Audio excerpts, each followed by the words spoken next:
Hey, what's up, my friends? Welcome to my YouTube channel. My name is Victor, and today I have a special guest, my lovely soulmate wife, Pattie. She's gonna join us today, and we're gonna make a video of things that we learned through our own experience in uniting as soulmates to maybe help you meet your true soulmate in this lifetime.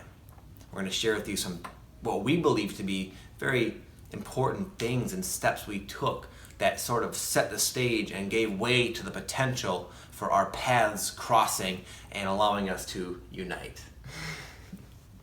So the first thing that I would recommend to anybody in this situation looking for their soulmate is to get on the path of like self-development, where you're really trying to become the greatest version of yourself so you can be a match for the standards and the ideal you have in your mind. We both were doing that in our own way, right? Yes.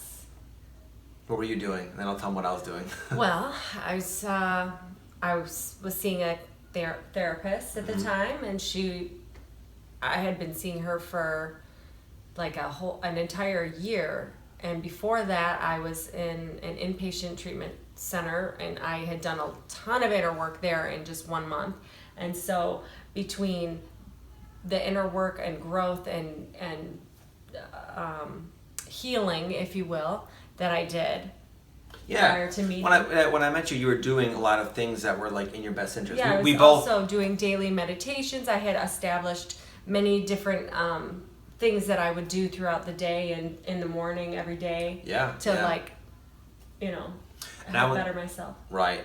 I was doing the same thing basically on my own little neck of the woods, where both of us, just for the record, we met a little while after being in recovery from addiction, essentially, different addictions. But so after like my big fall, we both kind of had a fall where life basically beat us down and said, you better grow up or you're gonna die if you continue down this path. So we met after the beat down we had from the universe, and we were kind of on our ascent in her own way. She described, and I was doing the same thing. I lived in a halfway house in Boca Raton, Florida for about 1.5 years, where I was just doing what she said. I was meditating every day. I don't know about you, but I had like 3 of the little affirmation books. I had like 3 books to start the day with. 6, yeah, she was always a little more hardcore than me.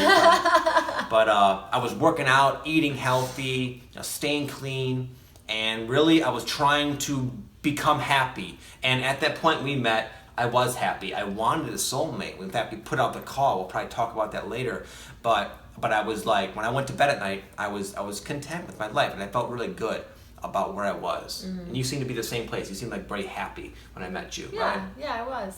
I mean, I did feel like there was something missing. Yeah, we weren't to perfect a certain or anything. extent, but I was content with where my life was going, for sure. Mm-hmm. Yeah, the direction I was heading. Yeah. So I think it's just good to really, again, you try to become a match for the ideal that you have in your heart for what you believe a soulmate would represent to you.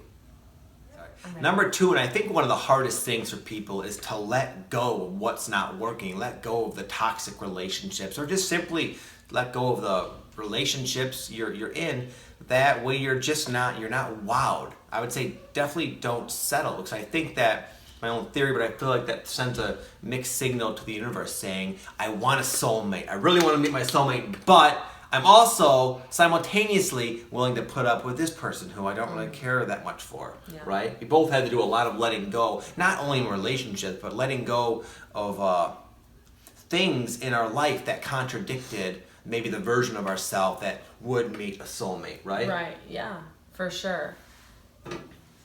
Yeah, like you had more experience than that. You had a lot of. I remember you had boyfriends you would like cling to and stuff, right? Well, yeah, I had a few relationships that taught me quite a bit. One was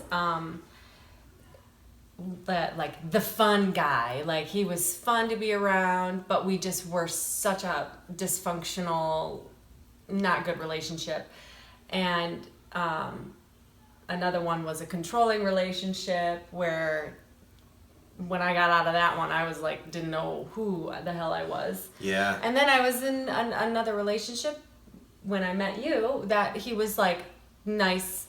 He was like on paper a decent guy who any girl would be lucky to have.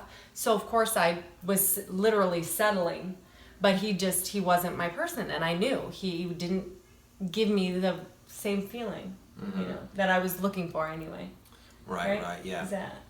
Yeah, I just think it's an important point, just like in manifestation in general. A lot of times we'll like for me, I wanted, like a long time ago, I owned a personal training gym, and I had a medical marijuana grow operation, and it was like my main sources of income. They were my jobs, essentially. But deep down, I wanted to be shooting YouTube videos. But I was never able to pull it off simultaneously. I thought in my mind, I'll just continue doing what I'm doing, and in the meantime, I'll work on this YouTube channel. But it never worked.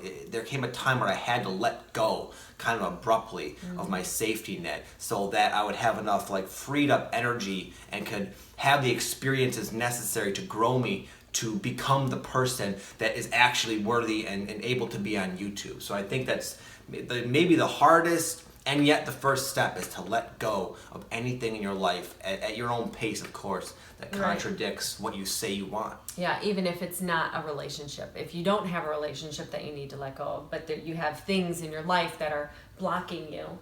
Yeah, definitely. Yeah.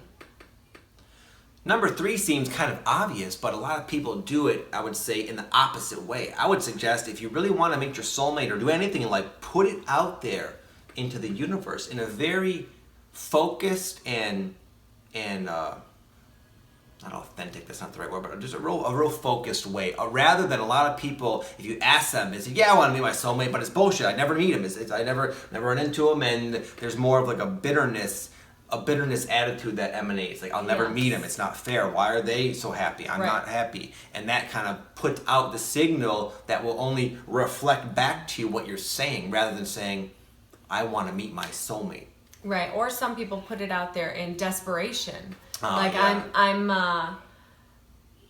had done this previously, and before I actually did it the right way. But, you're unhappy. You just want to be done with whatever relationships that you keep coming in that are just like breaking your heart or whatever. And you're just desperately like, I just want to meet my soulmate. That doesn't work. You have to really just stop and just say, I am ready. Bring it to me at your own pace, and then forget about it, because it'll happen. It's just gonna happen on its own terms. And if you're desperate or needing it for a certain reason, it's just not going to come to you in that way. Ironically, we actually did this exact thing in our own way. I remember shortly, maybe a couple weeks or so before I met her, I but I was in my bedroom living at my parents' house at the time. We met when we were pretty young, and I opened the blinds, I looked out into the stars, and I was like she said, I didn't say, oh God, please. It was more like, God, I'm ready to meet. I phrased it in, like I said, I'm ready to meet the person that I'm gonna walk through life with, my forever, my soulmate in this lifetime. I'm ready for that person, and let's do it. And it was a total it was an emanation of I deserved it, rather than I want it so badly. And you did the same thing, essentially, right? Yeah, I did. I got on my knees and I prayed, because at the time that's what I did. And I was in a relationship with someone who was not my person, and I just knew that. And I got down and I said, okay, God, if I'm supposed to be with Dustin and I'm not going to meet my soulmate, that's fine. Oh, I just said his name. Is that okay? It doesn't matter. They're not gonna know. Anyway, and then I said, but I just know I'm going to meet my soulmate. And I just know that person is out there. And I don't know how I know. I just know. So bring that person to me, into my life, because I'm ready. This next one is just something that we both had to kind of do in our own way. But be courageous when the opportunity presents itself. I remember we both did what we said. We put it out there, and a few weeks later we did sort of meet very synchronistically. And but then we were kind of left with like, what are you gonna do about it? Here you two are. It wasn't like I had to still kind of like muster up the courage to talk to her, right. And then you had something you had to kind of. I had a boyfriend that I had to like break up with, and Yeah, it was, we met and we knew that we were connected, but there was still... There were some loose ends that needed to be dealt with that were not yeah. easy. For sure.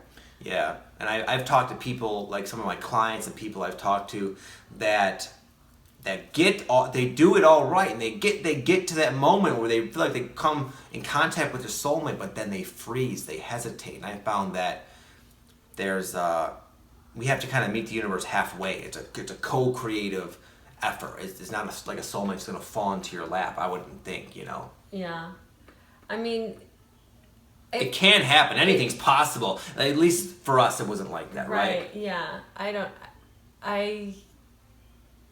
I think that it's necessary to be aware, because it makes it easier to tie up the loose ends. It didn't feel like a big effort on my part. It did sort of feel like you fell into my lap kind of thing for me.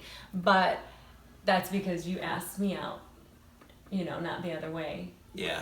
So it can kind of, it goes kind of both ways, I think. But in a sense, you still do have to be aware of the connection and then take action based on that, whatever the actions might be. Yeah, I think we, like she said, I guess it wasn't it wasn't super a struggle. challenging. Because, hey, I think I asked you if I could bum a smoke. When we both smoked cigarettes at the time. Hey, can I bum a smoke? I know. That was easy. Yeah. But my point is, I think, I know I've had many missed opportunities, situations where I was in the moment and I knew I should act, but I chose not to. And as I suspected, I would later come to find that, man, I should have taken action because that opportunity came and went, and now it's over. So I would say, just be bold and be courageous and be aware. Look out for the opportunity and then seize the day when you feel it, right?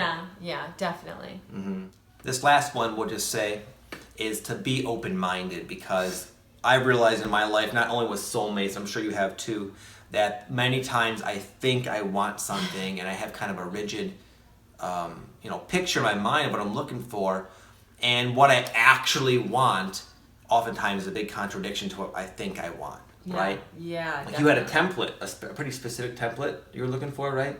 Oh my gosh, no, I didn't have a specific template, but I did have a type in my mind of what I thought I wanted out of a partner. What was it again? Brown hair, green eyes? God.